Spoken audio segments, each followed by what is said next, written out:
Could you just tell us your first name? Yeah, my name is Dani. Could you tell us what your dreams were as a kid?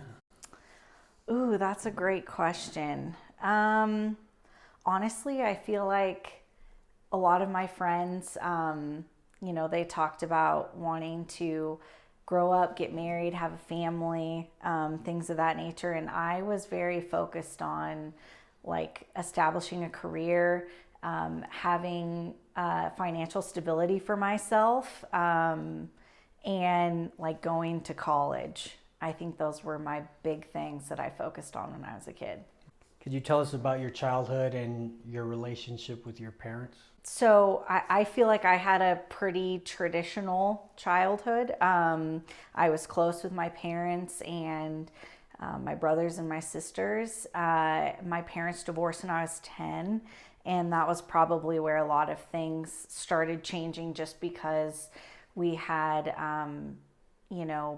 step parents involved at that point. And so yeah, that's probably where things really started to change, was at that point.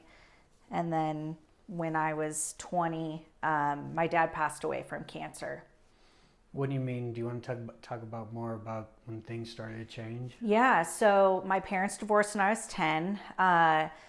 My parents were not divorced very long, and my dad remarried. And my stepmom was very abusive. And I mean, she had a lot of mental issues. I think they were married in total for 2 years, but the amount of trauma that had on my siblings and I was, I still feel like I am dealing with that. What about that? I think more than anything, it was probably the fact that my dad so quickly remarried, and I feel like in some instances he chose my stepmom over us. And I mean, he left her once and then he ended up going back. And so, yeah, I feel like it created a level of, or a sense of abandonment, like from that point moving forward. In my life, I have always struggled with abandonment issues, working through that in therapy, but I feel like that's where it started, was there. How do you work through that now?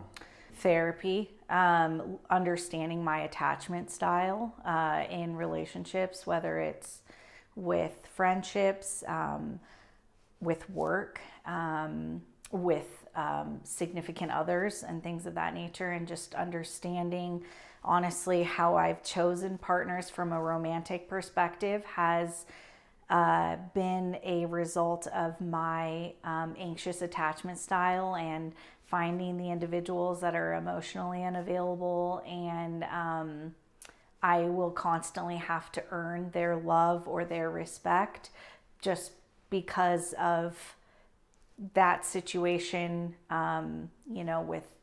with my dad choosing his wife, and how quickly that happened after my parents divorced. So Where are you at with that now? so I went through a breakup 6 months ago, and I feel like I'm still kind of in the storm, so to speak, with that.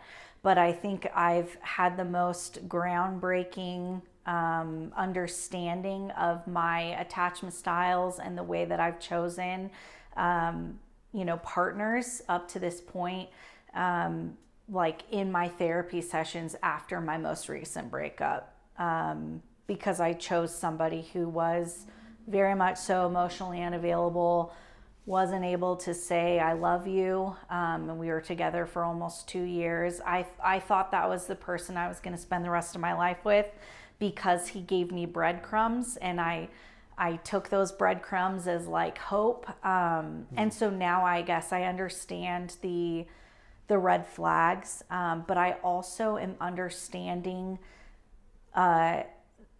unfortunately, my dad dying also caused a level of abandonment too, because it was a person, even though my dad made mistakes in being married to my stepmom for those 2 years, He was an amazing, incredible father and man, and losing him, I mean, it also just reset this sense of abandonment that every man in my life was kind of going to abandon me at some point, and I didn't realize that that was actually a thing until I brought the subconscious to my conscious awareness.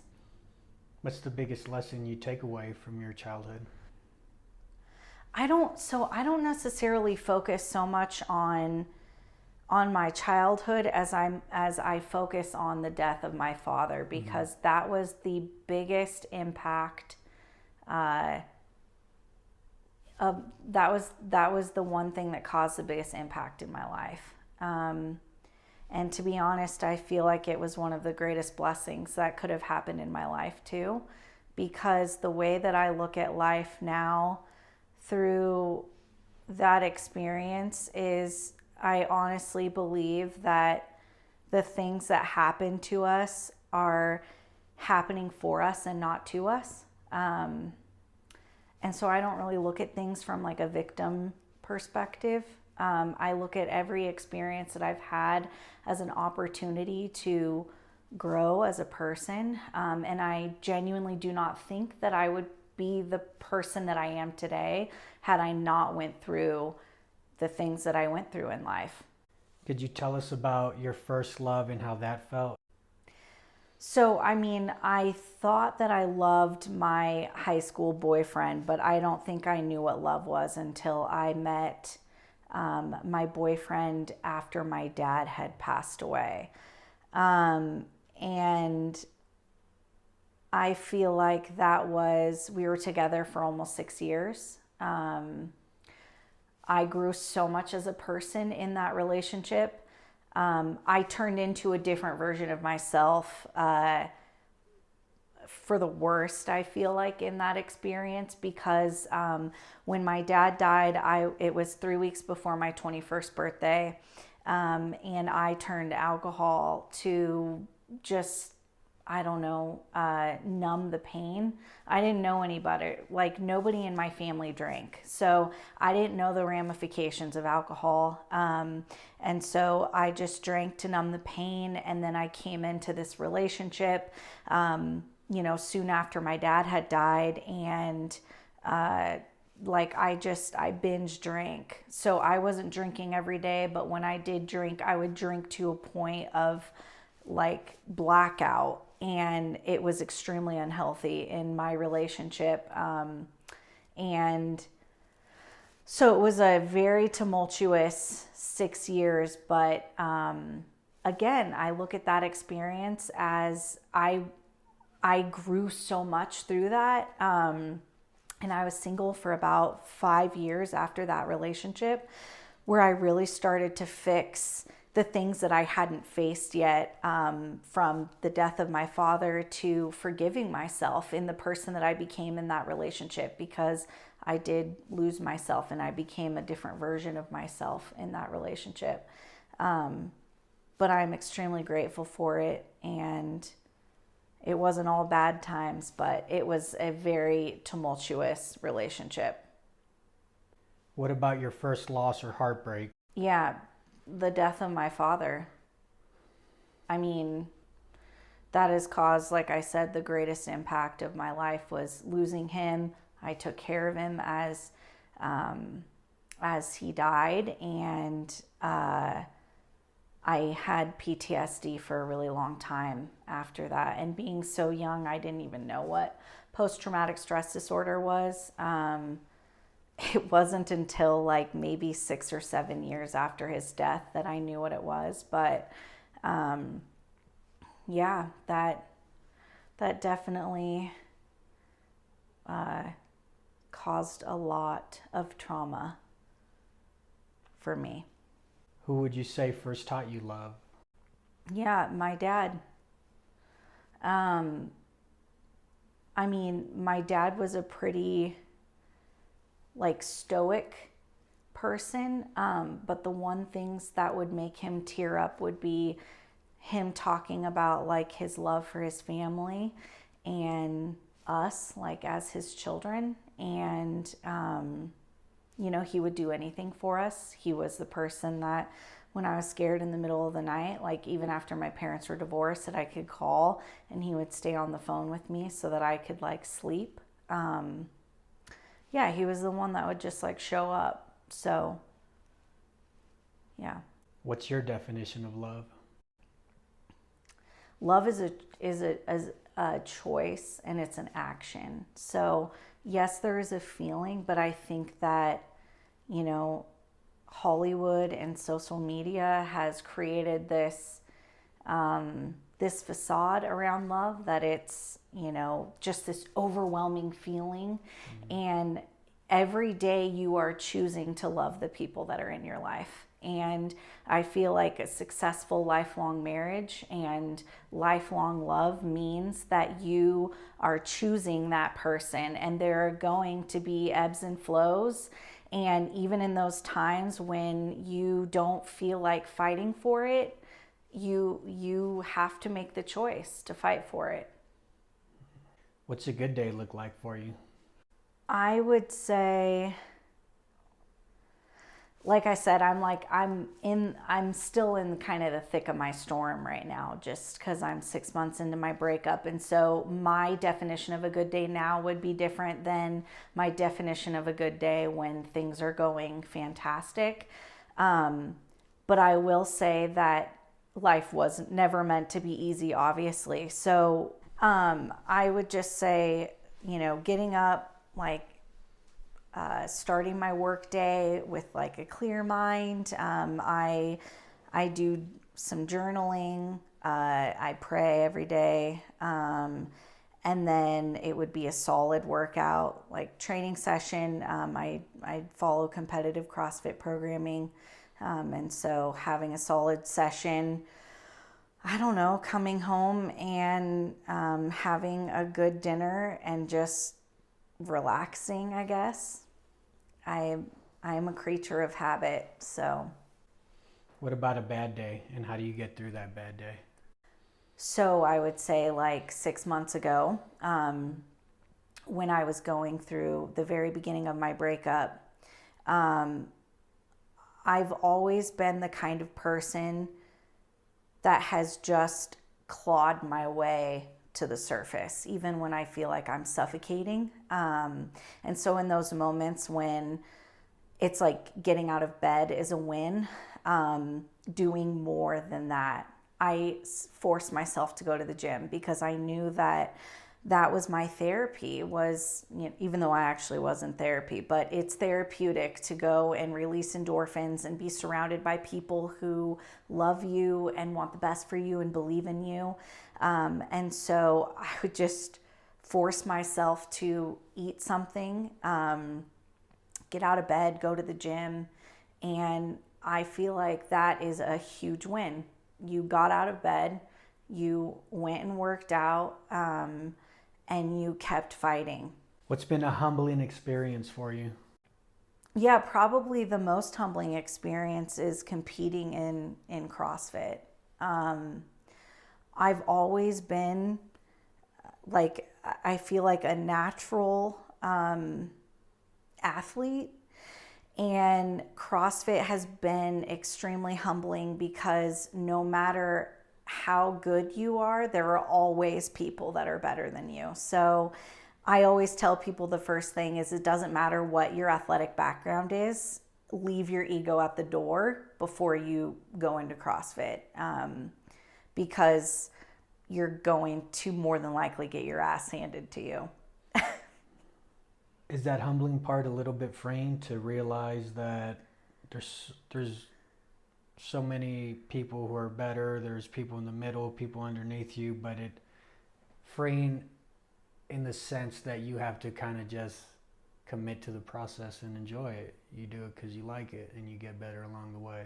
Yeah, so it's just part of my character. I mean, even just through my experiences in I mean, financially, I've never had anybody who supported me. I have worked for every single thing that I have. And I feel like the more that we allow ourselves to become comfortable in uncomfortable environments, it builds character, and it builds perseverance. And all of that stuff can tie into whether it's work and aspiring to, get promoted and be the hardest worker, be the best for your family and be a leader, or going through hardships in life.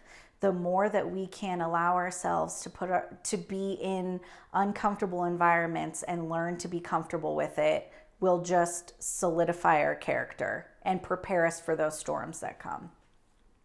So that's why I love it, because it's every single day I'm living in a state of discomfort and allowing myself to become comfortable with that. What's the hardest thing you've been through? The death of my dad. Do you want to go into a little more detail about that? Yeah. I mean, like I said, it was such a pivotal time in my life. I had just finished my sophomore year of college. And he was diagnosed with cancer. And from the time that he was diagnosed to the time that he passed away was 8 months. So it was pretty fast. And like I said, I took care of him. And as a 20-year-old, taking care of your hero, and having never seen them sick before is like something I can't even explain. First of all, I'd never been around anybody who was sick and dying like that before. But then it being my father, like the leader of our household, my hero, the one that I looked up to, was extremely difficult. And just seeing that person, I don't know, wither away to like a skeleton, is really hard. So yeah, like I said, I struggled with PTSD for a really long time. I had horrible nightmares for years that my dad would, it's so morbid, your brain just can do really mean things, but like they would bring him back to life again after he had been gone for like 2 years. And I would just be freaking out in my dream, like, no, this can't be real. And it was dreams like that for about 5 years.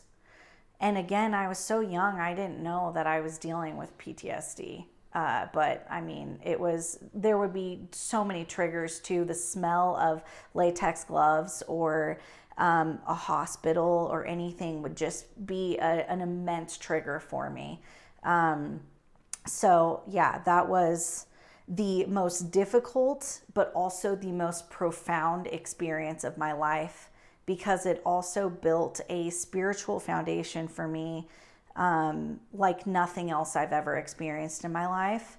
And also a constant reminder that we shouldn't sweat the small stuff, because at the end of the day, like, we don't know how long our life is going to be. And so I don't know, like, that's why I've pursued all of my goals and dreams and just tried to make life what I've always wanted it to be, I guess. How was it going through the PTSD and then kind of healing from that and working on that? Yeah, so I don't think I really actually started working through that until I started going to therapy. And I haven't even been in therapy that long. I started seeing a therapist during my last relationship, and we were together for almost 2 years. And it was during that time that I started therapy. Started working through the trauma from, my dad, and just experiences that happened when my parents were married, and my relationship and all of that, where I actually realized that it was PTSD and started working through it at that point. What's one of the ways you honor the memory of your father? Well, I do a lot of the things that we did growing up. I love shooting, so I have a few firearms. I'm a part of a women's gun club. We grew up shooting. I hunted with my dad. We did a lot of camping, and so I still do a lot of camping, backpacking, climbing 14ers here in Colorado, just appreciating the outdoors. But then also I feel like I am honoring his legacy by upholding the ask that he had. Before he passed away, he told me, like, probably the night before, like, that he just wanted me to be happy and to live the greatest life. And he also said that my siblings and I would receive tremendous blessings for his loss. So I think that I'm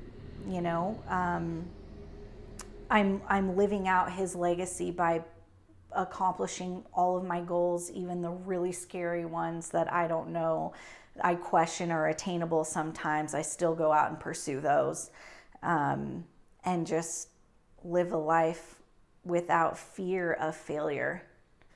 What about that whole time of taking care of your father, the aftermath, the spiritual foundation part of that? What did that consist of? Yeah. To be honest, I don't know if I would still be a believer in God if it weren't for that experience. Because I've had a lot of things, which I feel like is very common in life, that pull you away from it. And I mean, when my dad was dying, he was very much so a man of faith. And I would watch him like wave and shake people's hands and smile and have conversations. And I was taking care of him that whole time. And so I sat in his room for almost 2 weeks. And I would just tap on his shoulder and I'd be like, Dad, who are you talking to? And boom, he'd be like right back with me again. And he would say, I don't know who they are, but they know who I am. And I was like, do you think that it's our ancestors? He's like, absolutely. They're like overjoyed. And so that was a very crazy experience for me because my dad was still very sharp-minded all the way up until he passed away. So I can't chalk that up to hallucinations because his memory was still sharper than mine. I would be like journaling and I'd be like, Dad, that one time that you were hunting, how big was the bull that you shot? And he would be able to like recollect it immediately. And I couldn't even remember. So that was definitely a defining moment for me. But then also the feeling of peace that I felt the entire time that I was losing my hero. I just feel like it should be a time when you feel just absolutely broken inside. And I felt nothing but love and peace. And I can't explain that. And obviously those feelings don't last forever. They're not meant to, because I do also believe that we're supposed to experience trials, and the faith building moments are really the moments when you're going through the darkness and the storms and things of that nature, but it doesn't mean that he's not there with you. For this next question, if you can go in your mind and think, this life event can be mental, physical, or spiritual, can you tell us about a time in your life that you relate to the word war? I would say, I could talk about the experience with my dad, but also I've had other really big trials in life too. Back in 2015, I tore my patellar tendon in my knee. I had knee surgery. My orthopedic surgeon told me to prepare for never being the athlete that I was before. I'd never be able to squat like I did before that, run, whatever, because out of the thousands of knee surgeries that he had, I was only the second patellar tendon that he had repaired. So that in me I feel like developed this inner warrior within me, because it could have broken my spirit completely. Instead, I didn't allow myself to absorb what he was telling me. I didn't allow myself to believe that as truth, because I do believe that the power of our minds can help us overcome a lot of things, obviously not everything, but I didn't allow myself to hear those words. And I had complications. I had multiple blood clots in my leg. That was very serious. I was on blood thinner for many months after that, and again, it was just one thing after another.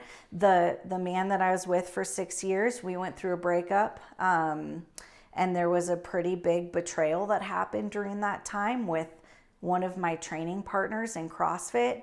It was like one blow after another. I felt like I didn't have anybody in that moment to help me get through it, like physically here on earth, my family obviously, but like my friends who I thought I could trust, I didn't have anyone.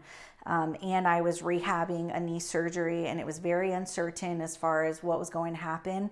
And I just kept fighting one day at a time. And then you fast forward to now, and I am a way better athlete than I was even before I had knee surgery. I have every single state record in my weight class in the state of Colorado in powerlifting. I have almost surpassed my 1 rep max back squat pre-surgery almost by 100 pounds at this point. So again, the power of the mind. But that I feel like was a spiritual, physical, and emotional battle happening all at the same time. And I just leaned into God and, just kept fighting, I guess. So that does seem like a lot. Your relationship, the injury. What part of your faith helped in just grounding you, or what did you do to ground yourself amongst all that chaos and amongst the uncertainty and the huge shift in your life? Yeah. I feel like it was the first time in my life that I was really alone. And I mean that from a perspective of I didn't have any friends that I could trust. I spent a lot of time like out in nature. I mean, I was on crutches for a really long time, so I would just like go for walks along the river. And as I could start walking, I spent a ton of time hiking by myself. I read a ton of books. I started journaling. I prayed way more in those times than I had prayed in a long time. So yeah, it was when I guess learned to be comfortable being alone too. Did you eventually feel peace being alone, or?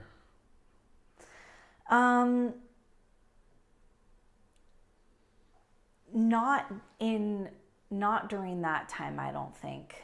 I think the first time that I actually felt peace, like being alone, during the midst of a storm, was during the last 6 months.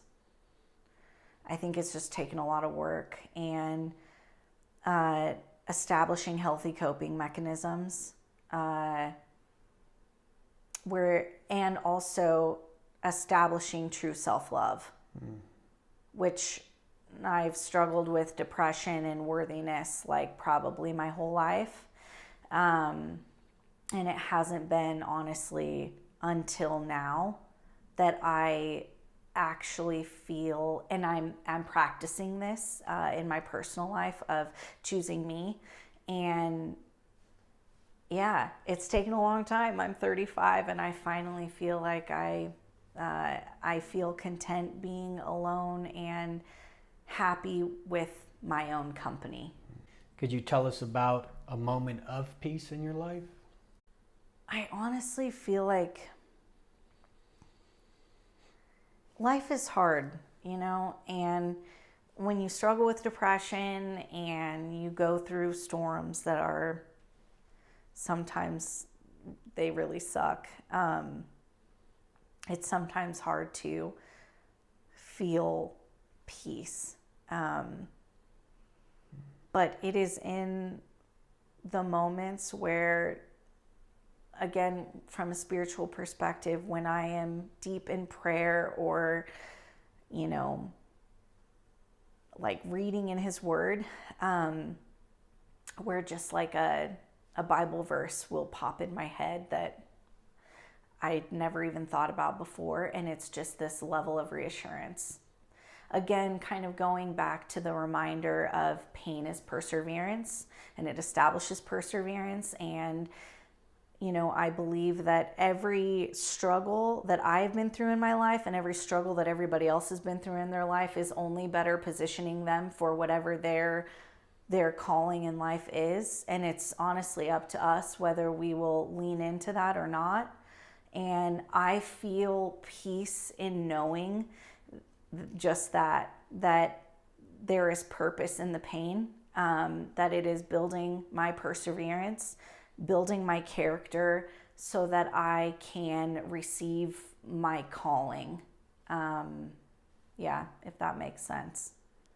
What's the happiest moment in your life? One of the happiest moments of my life was I qualified for the World Championships in powerlifting, and I took first in my weight class, and I reset all of my state records, and I was kind of in a state of awe. Like, I knew that I could do it, but then there's always the self-doubt moments too, where it's like, I really actually did do it. And it's one of those moments where you pinch yourself to make sure that it's real. That was probably one of the happiest moments of my life, because it was the hard work paying off.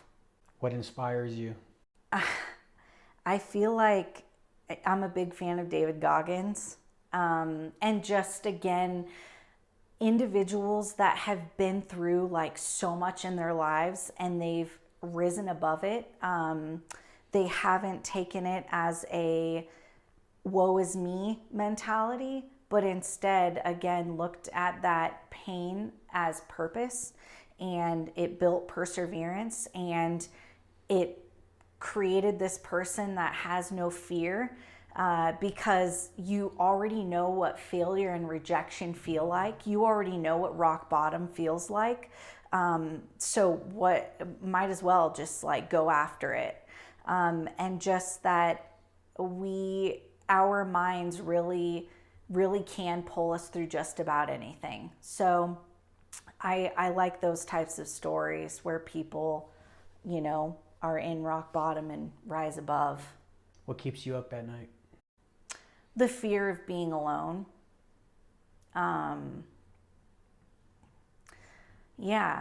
Like I said, I went through a breakup 6 months ago, and I thought that was it. I thought that was the one. And so that's probably the biggest thing that keeps me up at night, is wondering if I'll ever meet the one, that person. What keeps you going every day? I have intrinsic motivation. So the last thing I would ever want to do is stop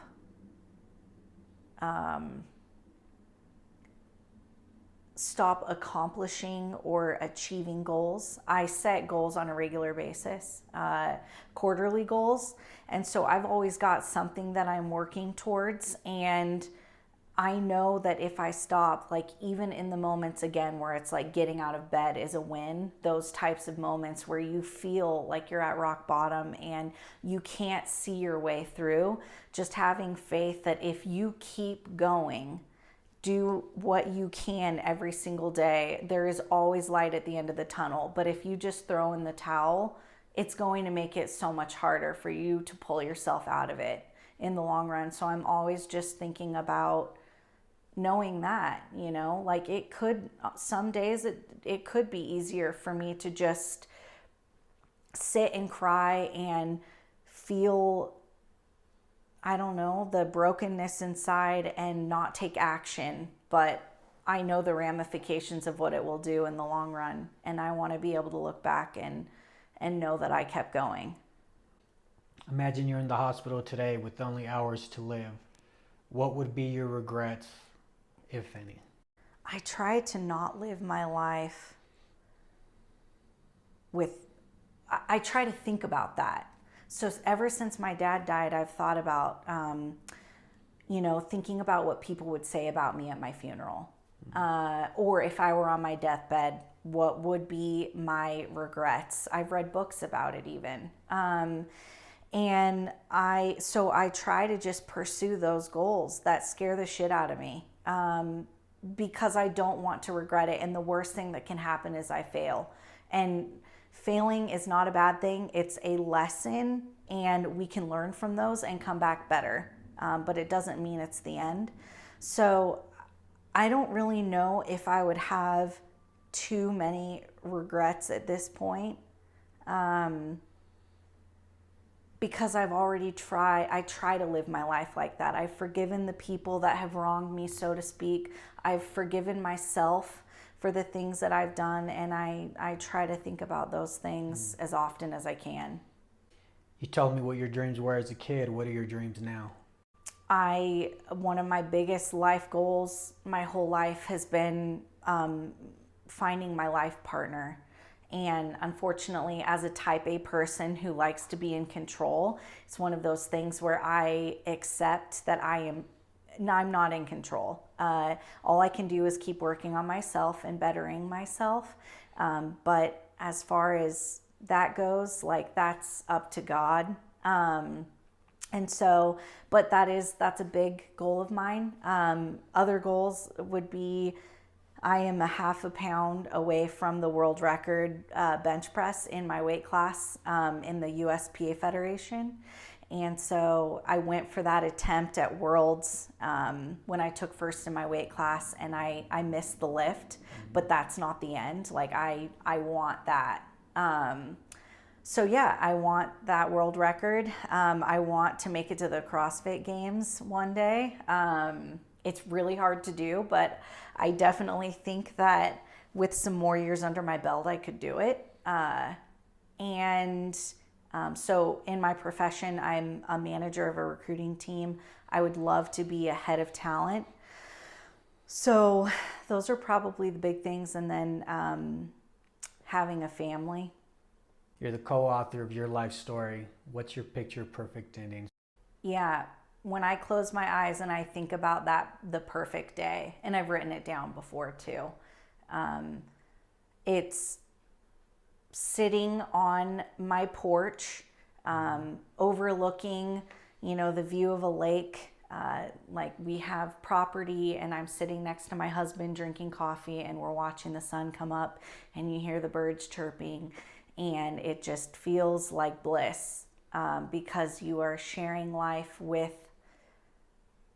your person, and again in nature. And just when I think of the perfect day, that's what I think of.